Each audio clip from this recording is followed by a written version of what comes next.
Thanks. Over to you. Thank you. I am aware that I stand between everybody and lunch. So I will keep my presentation to bare minimum. But I'd like to thank the organizers, Professor Vice Chancellor of Visva-Bharati, for providing me with this opportunity of speaking at this August webinar, and also my regards to all illustrious speakers who have presented before me. Now, speaking on the NEP in his address to the nation, the Prime Minister, Sri Narendra Modi, referred to Gurudev Ravindranath Tagore's words that highest education is that which not only informs, but brings our life in harmony with all existence. Certainly, Mr. Modi added that the larger goal of the national education policy is linked to this. My presentation today tries to read the new education policy against the grain of Ravindranath Tagore's essay, Shikhar Bikiron, or the diffusion of education. It will be my argument that diffusion of education just does not mean the diffusion to a maximum number of the population, but also in various other ways. Now, I'd just like to briefly linger on this essay before I take up the other areas of discussion. Bemoaning the choking of the stream of knowledge to all but the esoteric, Tagore complains that the contemporary education, I'm speaking of Tagore's time, had created the educated class as a separate caste, forever covered by an English veil. Now, our Vice Chancellor had also referred to Macaulay and the education system as dominated by Macaulay's children, held hostage by an examination system that sucks joy out of every single page. Tagore therefore pleaded for the new roads of sciences, this is very interesting, to be metalled, but in the mother tongue. And these are words which I'm using from Tagore. New roads of sciences to be metalled, but in the mother tongue, through textbooks that can diffuse education to all parts of the country. It's a very interesting point that Ravindranath regularly makes, is the need for textbooks in the diffusion of education in the mother language. Tagore also pleaded for a system that could allow for exits at any point with the widest array of subjects, catering to the deserved skill level of the learner. Now, this is also very evident in his experimentation at Sriniketan, where he moved away from the structure that was dominating at that point of time of a certain format of years, and pleaded that a system should be developed where a person could enter the education system as per his requirement and exit from it when he had attained his desired level of skill. Now, this is something which, very importantly, the new education policy has brought in. Only then, he argued, that is Ravindranath, could one create a true diffusion of education leading to what Tagore calls the attainment of Swaraj in the educational sphere. Now, this attainment of Swaraj is a theme that runs throughout Tagore's concept of education in various ways. Now, a quick pursuit of this new education policy suggests a close affinity with Ravindranath's ideas of the diffusion through the mother tongue at both the primary level, which is in section 4.11 of the policy, I'm not quoting, and the tertiary level with a thrust on bilingual teaching. Now, this is something which the new education policy is harping on, that until and unless pedagogy itself is reoriented to reach all sections of society, no education policy can really succeed. And this, like Tagore, the new education policy argues, must happen with different languages. Key to this in the national education policy, and it's almost as a corollary, is the creation of textbooks. Again, both at the primary and the tertiary level. Indeed, I argue that no other national education policy has talked at such length about textbooks in the mother tongue. Take a look at Tagore's Sahajpat or Vishwapurijoy or the Lokshikha Granthomala, which incidentally is published by Visva-Bharati, as examples in this direction. So Ravindranath was arguing that until and unless you could create a pool of textbooks, both attractive at the primary level and informative at the tertiary level, competent textbooks that could initiate and educate the learner in the mother tongue, then any amount of our pleading in favor of the mother tongue would just be in vain. Therefore, what this new education policy has done, and this is where I see its uniqueness, is its thrust on translation and writing of books, textbooks in the mother tongue. In fact, Dr. Singh just before me was talking about the development of e-content. Now, you see, the internet is a very English phenomenon. It sort of harps on our knowledge of the English language. What the new education policy is doing is arguing that all modules in different technological forms is to be available to all and sundry through its translation in other languages. This is an important aspect of the policy that I think needs very careful scrutiny and is in consonance with Tagore's ideas. Tagore's thrust on multilingualism and even foreign language education, though admittedly at a higher level, are key synergies. Now, this is again something which the new education policy has generated a lot of debate about. Three languages where there is the collaboration, the scope of collaboration between states. Now, we have been talking, and our Vice Chancellor too talked about, the creation of an Indian ethos. And this three-language policy could be a pivot in this direction in familiarizing the culture and literature of another Indian language to a wide range of students. There's a small problem here of the mobility of students and what happens when one is forced to sort of go and study in the mother tongue. But these, I think, are issues which might be ironed out as the policy comes into practice. Equally potent is something which all our former speakers have spoken about, the NEP, the stress that the NEP places on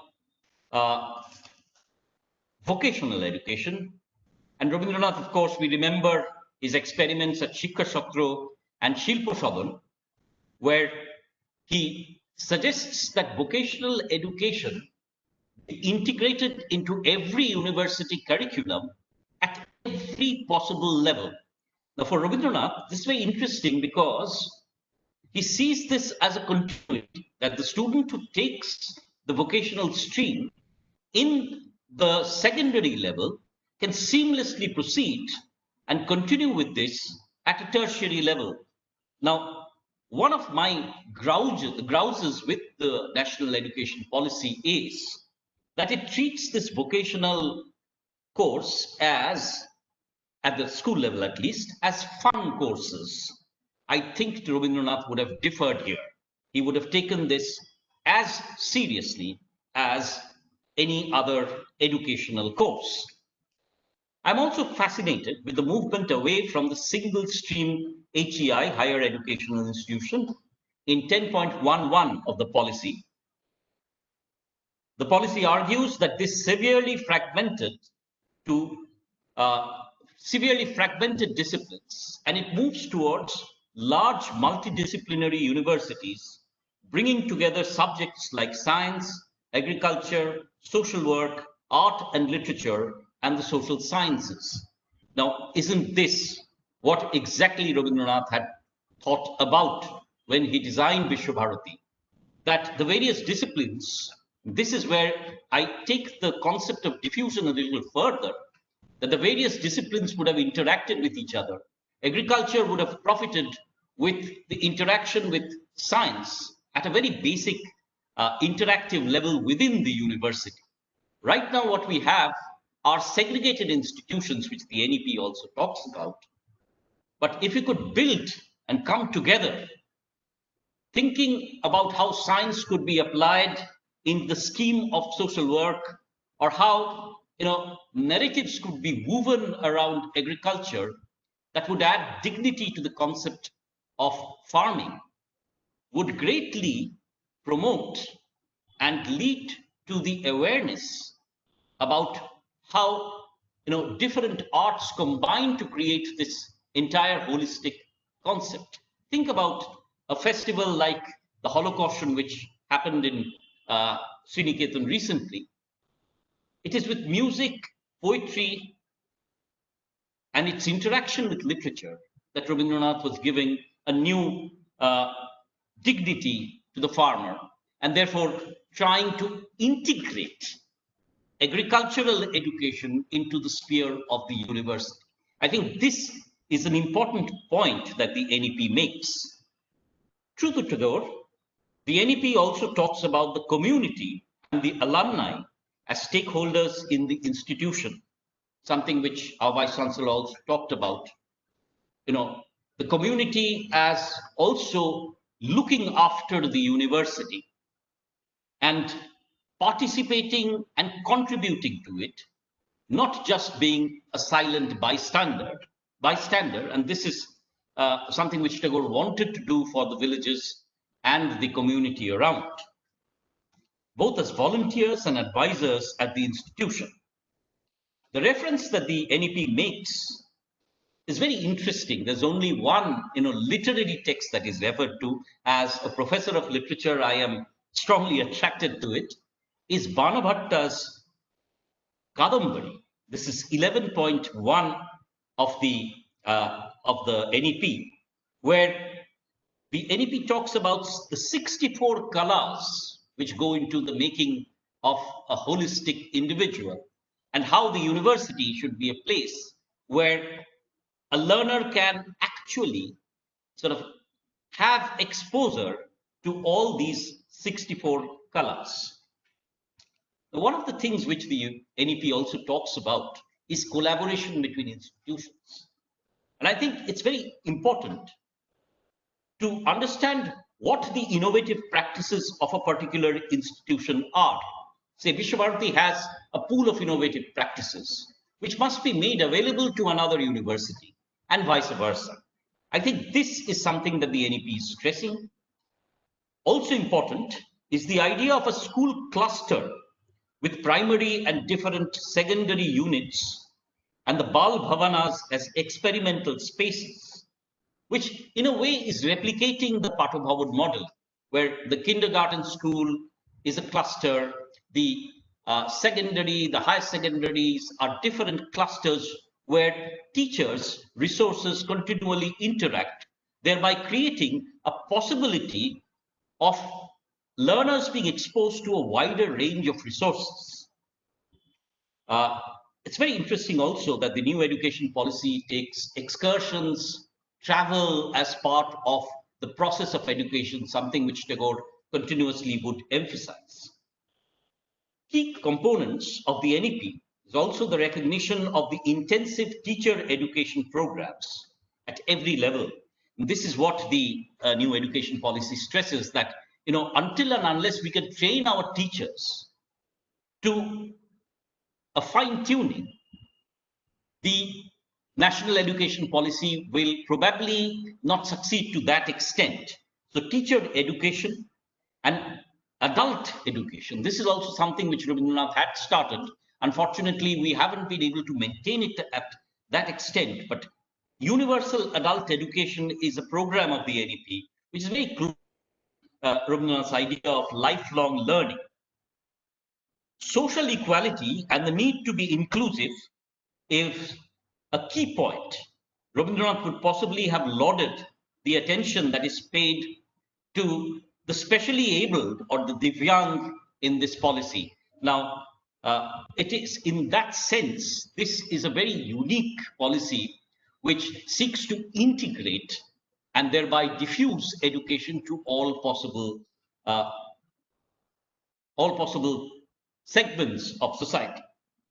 A quick look at the keywords then of the NEP, and you will understand why I make this comparison. Flexibility, no hard separation of disciplines, holistic education, multilingualism, mother tongue, ethics and constitutional values from an early age, regular and continuous assessments are key aspects that link this policy to Ravindranath. One remembers his experiment. You see, many people have been complaining about the sort of abolition at the madhyamik level of at the secondary level of the education of the examination process. But I'd like to remind you of Mustafa Ali's anecdote, where he suggests that in Ravindranath's scheme of education, widest possible berths were given. So a student of class 8 who was very good in mathematics could take a class in class 8 of mathematics. While if he was poor in English, he could have gone to a class 6 class in English. I think by taking away, the specter of the examination, especially one remembers, I at least do, the specter of the class 10 examination, and from class 9 onwards, every single effort of the student is, directed towards the board. Now, this provides both the educator and the learner to experiment with education so that, the maximum outcome is achieved. Now, whether we'll do it or we'll follow whatever we've been doing is a point that needs to be sort of thought about, because as the NEP suggests, and as our Vice Chancellor pointed out, it's not the what of education, but the how of education that the NEP is talking about. There is the question of autonomy to teachers, experimentation in education, and the bridging of Indian cultural practices with newer technology and pedagogy. Now, this thrust on the core values of India and its inculcation is something which links Ravindranath's idea of the university to initially the Center for Indian Culture and the way in which he had established different schools of Indian languages so that the cultures, the wide variety of cultures of India would have been available to students at large. I think this is something which, once again, the national education policy has talked about to great extent. Now, my question is, next question, probably the last one here, with so many synergies, what would have been Ravindranath's disappointment with the NEP? Would he have been disappointed? These are speculations, of course. But I would say that the NEP is a bit silent about the role of environment in education. Environment does not figure in the way in which other concerns do. And this being such a very important concern for Ravindranath, he would have probably wanted the NEP to talk about it at a greater extent. One always remembers the way in which he brought in, the festivals, Brikharopon, as part of the educative process in his poetry as well. I think he would have probably balked at the idea of a single testing agency. I think there's a contradiction here. While there is great autonomy to institutions, the question of testing has centralized it a little bit. I I think, well, this probably could need a little bit of revisitation. Would he really have wanted that the top 100 universities set up campuses here? Or would he have wanted them to collaborate more intensively with Indian universities? Now, I would like to conclude with a small paragraph. Tagore's dream was forever thrown into crisis by two things: lack of adequate funds and the lack of adequate people to share his vision. The national education policy requires a massive injection of funds. We've just seen a movement from 4% to 6% of the GDP, infrastructure and manpower training by the government. This is a prerequisite for the NEP to succeed. And to what extent we are able to do it will sort of contribute to the success of this policy. But equally, it requires our constructive participation and willingness to make it successful. You see, once again, this policy is probably calling us to re-examine the way in which we look at education. And there, as educators, we will also have an important role to convince students to look at it in a different way. Only then, together, we will make Tagore's dream of an education that not only informs, but brings our life in harmony with our local and global existence to transform the country into the new frontiers. Thank you once again for allowing me this opportunity of sharing.